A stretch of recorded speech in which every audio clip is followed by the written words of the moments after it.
الله يعلم ما نشكو من الألم وما نعانيه من ضيق ومن سقم، لكن لنا فيه ظن لا يخيبنا، حاشاه أن ترجع الأيدي بلا نعم.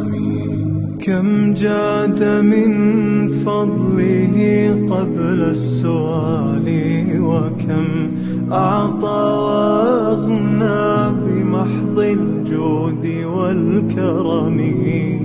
الله